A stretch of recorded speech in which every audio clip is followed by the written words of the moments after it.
Kita lagi di makomnya Salman Al Farisi. Jadi ini makam saja Kufran, semua orang Islam profesional belajar untuk baris dari Salman.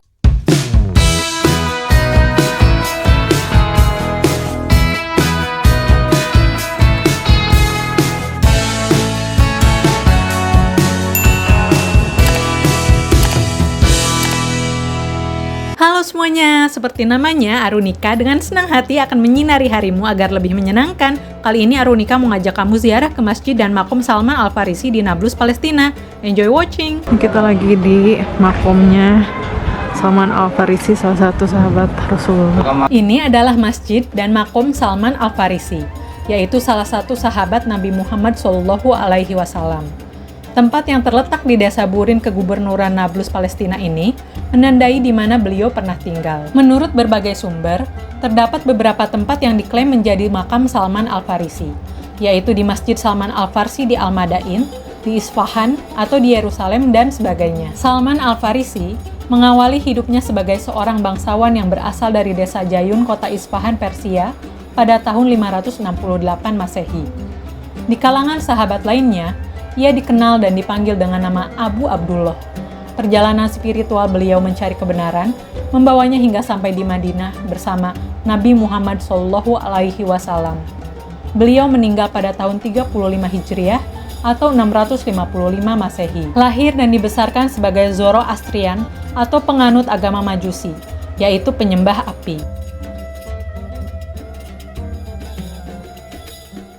Jadi ini makam saja bukan kuburan. Suatu hari, pada tahun 587 Masehi, Salman Al Farisi diperintahkan oleh ayahnya untuk menjalankan suatu tugas ke satu tempat.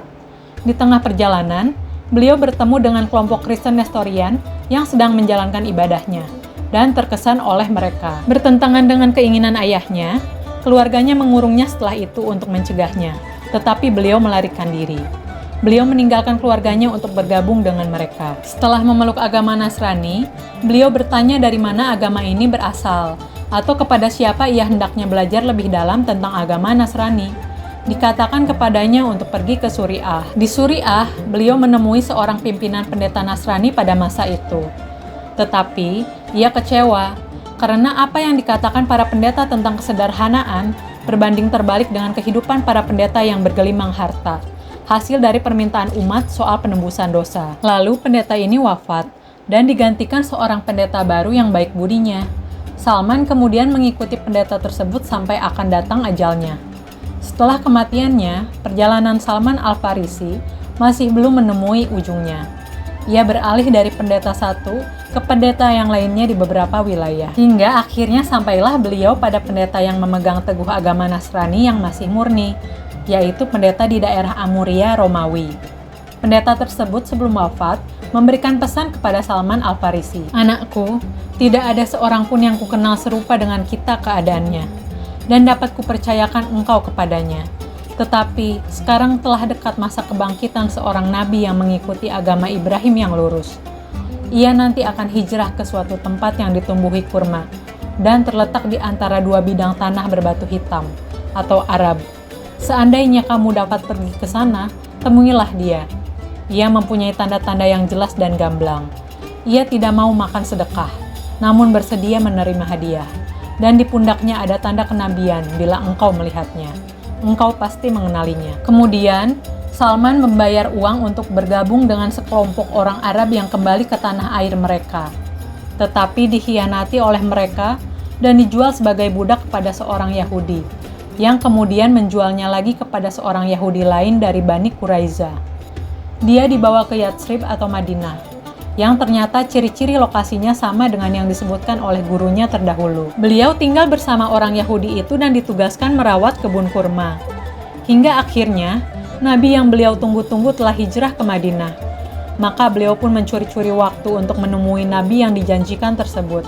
Ketika akhirnya bisa bertemu dengan Rasulullah SAW, beliau kemudian melakukan serangkaian tes untuk membuktikan benarkah ia seorang nabi yang dijanjikan sebagaimana disampaikan oleh gurunya. Pertama, beliau mengambil beberapa kurma dan pergi ke Kuba, tempat Rasulullah tinggal, dan mempersembahkan kurma tersebut sebagai sedekah.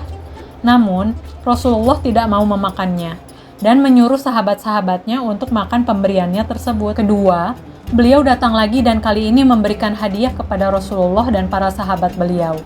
Barulah Rasulullah mau memakannya. Yang ketiga, Salman kembali menemui Rasulullah di Al-Baqi, kemudian mengucapkan salam dan mensejajarkan tubuhnya di dekat Rasulullah.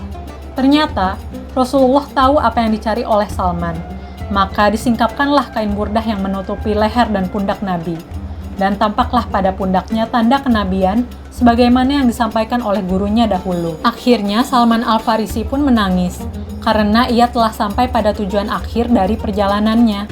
Kemudian, ia pun memeluk agama Islam. Jadi ini makam saja, bukan kuburan.